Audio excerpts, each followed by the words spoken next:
me start off by selecting reading and cloning. So basically, let's go in here and we're going to read a key. It's instructing us to put either a chip into the chip hole right here or put your key into this hole. So right now I have this key for a Chevy Cruze. Let's go ahead and stick it into the slot right here. And then we're going to hit read. It's reading the transponder inside the key.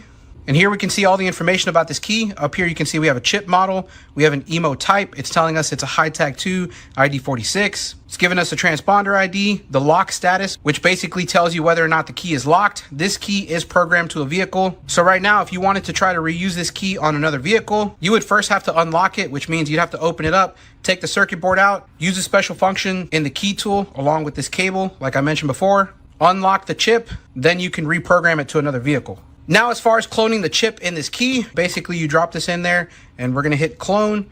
Now, this is a transponder 46, so whenever you clone these keys, it does require that you do a password calculation. So what the tool instructs you to do is put the antenna of this tool up against the ignition coil. I'm referring to the antenna around the keyhole where you stick the key in. It's going to detect the coil around the ignition. Then it's going to calculate the password and allow you to write it to a clone chip. Now, here's where it's asking you to put the tool up against the ignition coil. You can see that's the key going into the keyhole. And essentially, every time you insert the key and turn the key on, there's a signal that's being passed back and forth between the chip and also the antenna. The AUTEL is going to pick that signal up. It's going to calculate the password. Then it's going to allow you to clone it to a chip.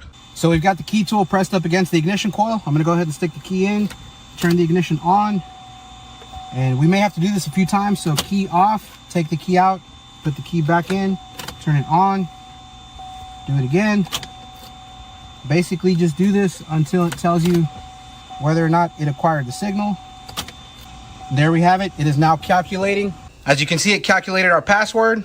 So that was just a brief overview of the cloning function of this tool.